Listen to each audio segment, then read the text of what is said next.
It's been a long time since my last show. I think probably August of last year.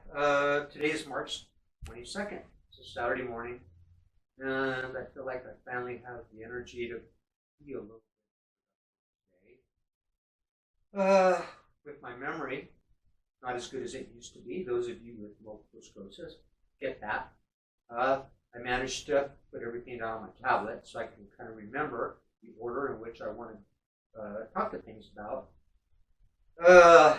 Man, chemotherapy, basically, after 2 years of it, I feel like it sucked the life out of me. I wouldn't wish that on anybody. And put that on top of course, multiple sclerosis. And the two of those just, I wouldn't wish that on anybody. So I was coming down to the end of my chemotherapies towards August and September of last year, and it got to the point where it was just making me so sick, I just wasn't sure if I could continue on with it. And so I think when I talked to my last show, I still had 2 more sessions with 3 rounds apiece. Got it through the first section, struggled through the second session, got my first 2 done, and I just could not do the third one. I could not. I showed up and told them, man, I can't do it. And they understood. And they said, well, we'll try again next week. Okay, we'll try again next week. And they called me the day before and said, are you able to do this tomorrow? And I said, well, to be honest with you, I don't think I can. And so they said, fine, we'll try to do it next week. So the following week, I knew it was something I needed to get out of the way, get it over with, be done with it. So I went through and did it, and it's called a BCG, and they inject the chemo into my bladder with a catheter. And I think the fact that I've just had so many catheter insertions, it really hurt me really bad. And my whole urinary tract, just felt like I had a UTI all the time. Every time I went to the restroom, it burned. I had frequent urination. It was plain miserable. And I managed to talk to my primary care provider, and she was in the process, and I talked her into doing it for me, but they got a referral for me to the UNM Cancer Center, which is that's a big time place. And they're very careful about who they take in as patients. So it took them about 6 months to go through all my medical records, my tests and everything that had been done. And then they finally called me and said that I had been accepted, and we have a spot for you in 2 weeks. So that was a quick turnaround, and I was so happy to do that. So that happened, I'm going to say, the end of November. I saw the doc. She specializes in bladder cancer and kidney cancer, which is a good thing. And as far as looking back at Presbyterian, I don't have anything against those doctors. They did what they could. They did what they knew what to do. But I felt more comfortable going to the specialist who dealt with my kind of issues. After looking at all the records, she thought possibly I may have been overtreated there at the end, because the last test I had showed nothing, but they continued the chemo anyway. And she thought probably that wasn't necessary. And my way of thinking is, I guess it's better to be overtreated than undertreated. But yeah, that last piece of that last section of chemo that I took was just brutal. And so I went through the referral, and I'm starting to recover. I went to my last appointment with Dr. Hainline, who's my neurologist for my MS, and we had a good long talk. She explained to me that hopefully I've reached maybe the end of the road with my MS as far as accumulating new symptoms and having severe flare-ups.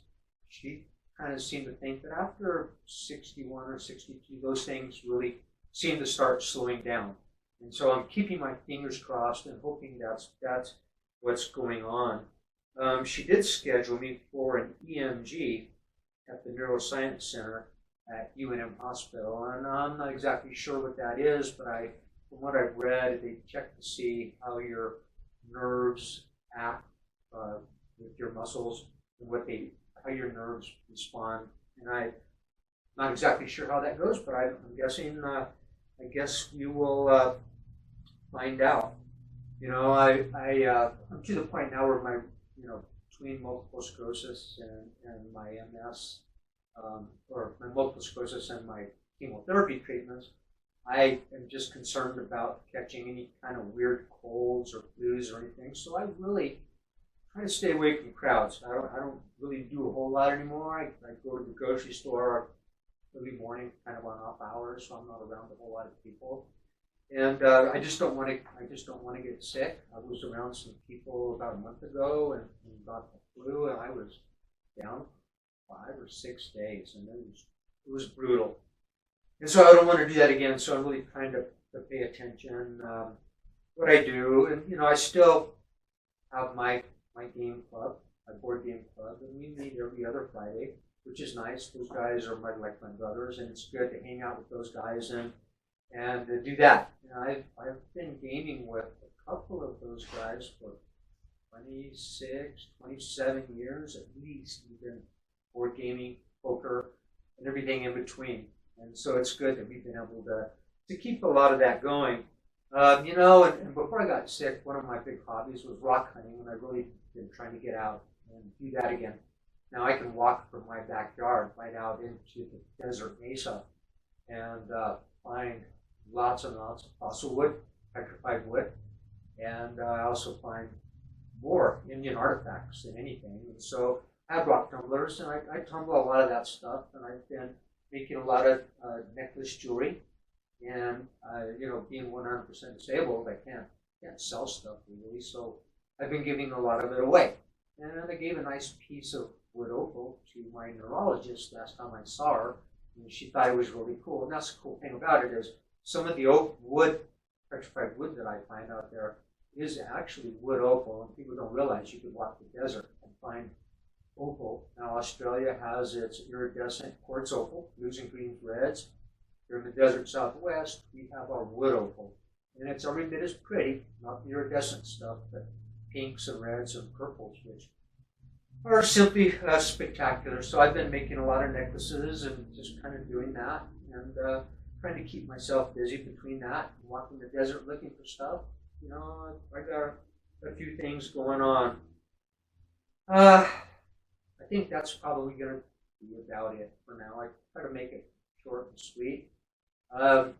Still struggling. The doctor's not going to give me any more MS meds. She thinks I'm done for now, and because the chemotherapy meds, the BCG that I was getting, had a lot of the same meds that chemotherapy, multiple sclerosis meds had. And that's built up in my body, and so it's still fighting, the MS, and I'm still struggling with that. But a little bit at a time, I'm slowly starting to feel better. I will end up going back to see my cancer doctor. I think my appointment will be in mid-May. I will go back to see her, and right after that, I will get an MRI of my head, see my neurosurgeon, and take a look at my brain tumor and see what that's going. I got so much going on. It's a miracle. I can even get out of bed in the morning, but sometimes I really have to push myself to do so. So I think, with that being said, I think we're going to end this. I always end things with a little bit of a shout out to my MS friends and people that mean a lot to me. And I'm going to say, give a shout out to my friend Kenneth in Virginia. He's another MSer suffering with it, like I am. Anne Marie in Texas is also an MSer and struggling with the monster, like us other MSers. I want to give a shout out to Sue and Norm in Idaho, and Norm is not dealing with multiple sclerosis, but every bit as bad. He has bladder cancer as well, and has been going through the same kind of BCG chemotherapy treatments that I have been going through, and they've been close. They've been close to the family for a long time, and I really feel for Norm, and I really feel for Sue, having to help take care of Norm. That's got to be rough. And so I'm thinking about both of you, and keeping both of you in my thoughts and prayers. And also Amy, who lives here in my smaller town of Rio Rancho. I have not spoken to Amy in a while, but I hope, Amy, you are doing well. And I think with that being said, now that I'm starting to feel somewhat better, I'm going to try to get out, do a little more camping, and start to do some more shows, and kind of keep myself a little bit more busy. But until then, stay strong. Be sure to fight the good fight every minute, every moment, every day.